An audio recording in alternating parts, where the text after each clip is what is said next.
Basura kasi na sa baba. Kaya nakabara sa mga kuwan. Sa daanan ng tubig. Kahit pa di na makayaanan, pag yung tubig na sa loob na, ay naliligas kami.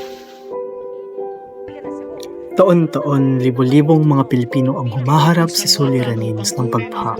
Ang suliranin ng pagbaha ay isa sa mga pinakamatinding problemang nararanasan ng ating bansa na kahit anong hakbangin ang gawin ng gobyerno, lulubog at lulubog pa rin ang mga Pilipino. Ating susuriin ang Barangay Malasin, isang barangay sa bayan ng San Jose. Isa ito sa mga lugar na madalas makaranas ng pagbaha. Ating aalamin ang mga rason kung bakit ito nangyayari at kung ano ang maaari natin gawin upang mapigilan ito. Ang Barangay Malasin ay isa sa mga barangay na matatagpuan sa lungsod ng San Jose, sa loob ng lalawigan ng Nueva Ecija. Batay sa 2020 census, ang barangay ay may kabuuang populasyon na 8,614 na bumubuo sa 5.71% na kabuuang populasyon ng San Jose City. Ang barangay ay higit na binubuo ng mga lupang pang-agrikultura kung saan ang pagsasaka ay nagsisilbing isa sa mga pangunahing pinagkukunan ng kabuhayan ng mga residente. Ang malalawak na bukid nito ay kadalasang ginagamit para sa pagtatanim ng mga palay at iba pang mga pananim.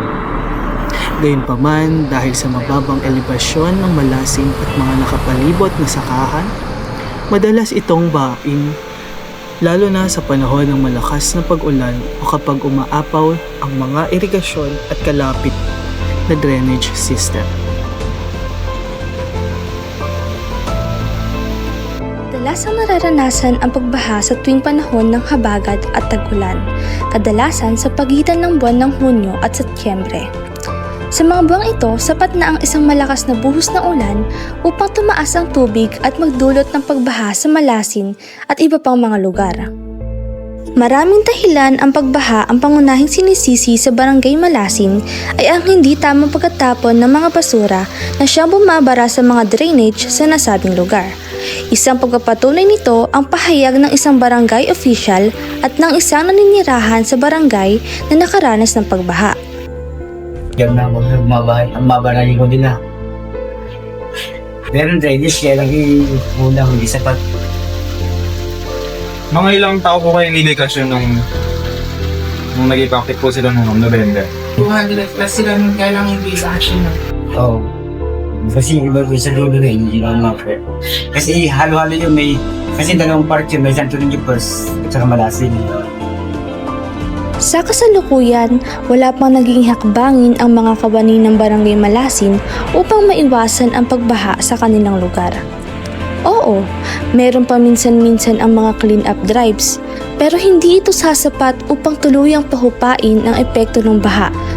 Ang tunay na flood control ay hindi lamang tungkol sa mga dike, kanal o pumping stations. Ito ay tungkol sa malinis na pamamahala, maayos na urban planning at disiplina ng bawat isa. Kung sama-samang kikilos ang pamahalaan at mamamayan, maiiwasan natin ang paulit-ulit na trahedya at sa wakas ay may tatag ang isang ligtas at matatag na komunidad. Nakakalungkot isipin na ang mga proyektong dapat sana'y magligtas sa mamamayan ay naging simbolo pa ng katiwalian. Sa halip na maayos sa drainage system, dredging at tamang flood control structures, ang nakikita natin ay mga proyektong tinipid, minadali o kaya naman hindi natapos. Dahil dito, patuloy na nagdurusa ang komunidad tuwing bumubuhos ang ulan, nawawasak ang kabuhayan, nasisira ang mga kabahayan at nalalagay sa peligro ang buhay ng mamamayan. Kung ginamit lamang ng tama ang pondong inilaan para sa flood control, maaaring hindi na kailangang magsakripisyo ang mga mamamayan sa tuwing may bagyo. Kailangan ng transparency, accountability at tapat na pamamahala upang masiguro na ang bawat pisong buwis ng taong bayan ay napupunta sa tunay na proyekto para sa kapakanan ng mamamayan. Sa halip na puro pangako at pagpapakita sa media, ang kailangan ay konkretong aksyon at matibay na infrastrukturang magpapatunay na may malasakit ang pamahalaan. Ang tunay na flood control ay hindi lamang tungkol sa mga dike, kanal o pumping stations.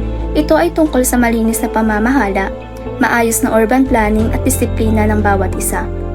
Kung sama-samang kikilos ang pamahalaan at mamamayan, maiiwasan natin ang paulit-ulit na trahedya at sa wakas ay may tatag ang isang ligtas at matatag na komunidad.